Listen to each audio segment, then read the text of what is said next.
Jadi banking is crime and bankers are the criminal. Rp1.000 yang dulu bisa dipakai untuk membeli 50 kg emas pada tahun 46 ketika pertama kali diberikan rupiah, hari ini diberikan tukang parkir pun tidak mau.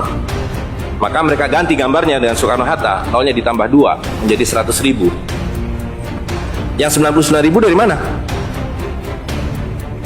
Iya kan? 99.000 dari mana? Dan kalau ini kita belah 2, dibelah 4, mau saya kasih 4 mahasiswa. Kemana samannya tadi itu nilainya? Ya, ini seperti sihirnya Fir'aun yang menjadikan tali sebagai ular. Nah, orang Amerika bilang, pedagang Amerika, saya juga punya kertas sendiri namanya greenback, tapi kertas saya punya 10.000 kali lipat dari kertas saudara. Jadi kalau bapak ibu sekalian, adik-adik pergi ke Washington sana, ke New York, bawa uang 100.000, belum tentu mahasiswa punya uang 100.000 kan? Harus bekerja 2 hari untuk mendapatkan uang 100.000. Pergi ke Washington, saya mau beli Coca-Cola 1 botol. Apa mereka bilang? Apa mereka bilang? Ini kertas funny, this is funny paper, gak laku. Tapi siapapun datang ke Ternate dengan $100, you punya cengkeh, berikan pada saya mau beli, you punya Coca-Cola, tapi saya minta 1 truk. Apa yang kita lakukan? Kita berikan Coca-Cola 1 truk, karena mereka bilang, mereka bisa yakinkan kita, selembar kertas mereka 10.000 kali lipat dari lembar kertas kita. Dan mereka bilang, kita punya kertas tidak laku, mereka punya kertas laku di seluruh dunia. Betul nggak? Dengan cara itulah seluruh cengkeh Ternate habis, pala Ternate habis, seluruh kekayaan Ternate habis, hanya diganti dengan byte komputer.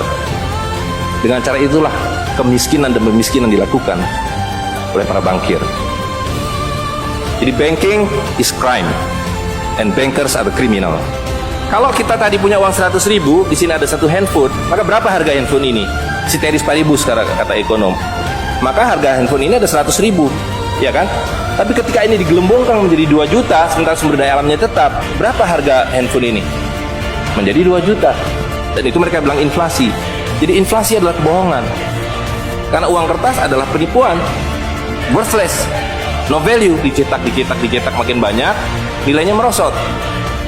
Bebeknya mah tetap, cengkehnya tetap, palanya tetap, tapi nilai uangnya yang merosot. Semakin besar uang Anda bukan semakin kaya, semakin uang besar Anda berarti semakin miskin. Bisa diikuti.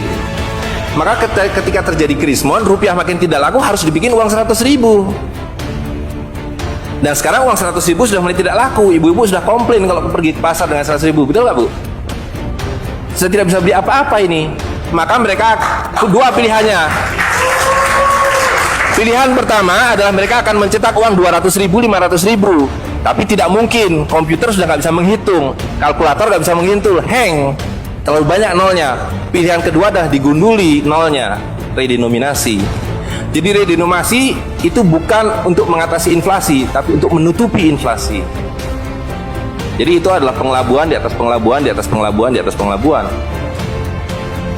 Uang 100.000 ini dulu ketika Pak Harto masih berkuasa menjelang jatuh itu, kalau dibelikan telur dapat 50 kilo.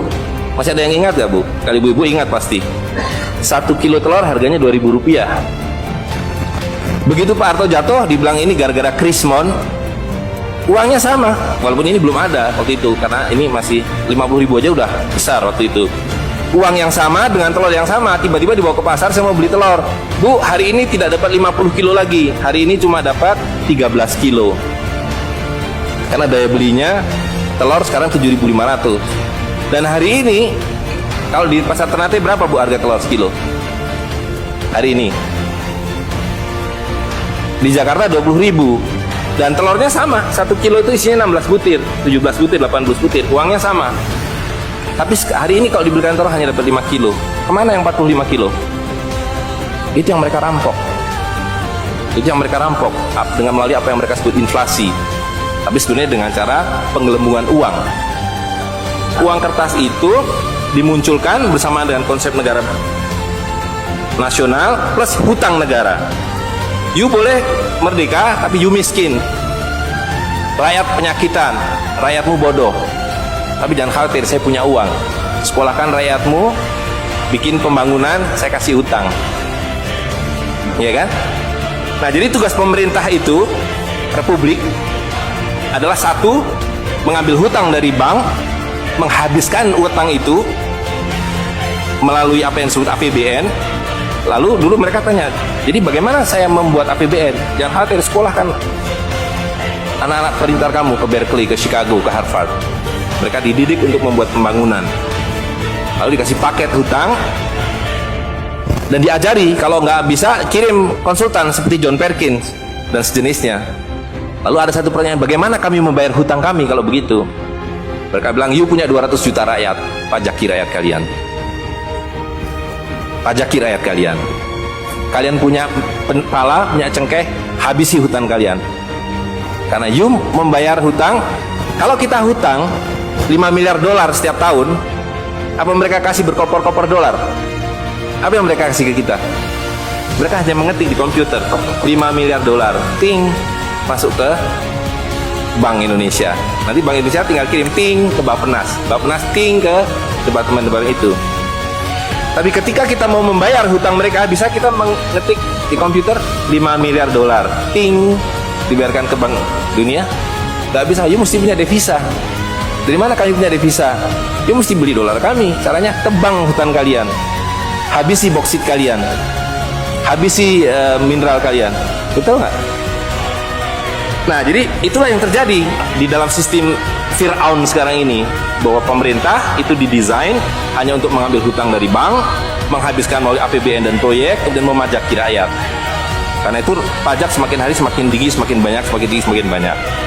Sekali lagi, pemiskinan itu adalah dibikin oleh sistem.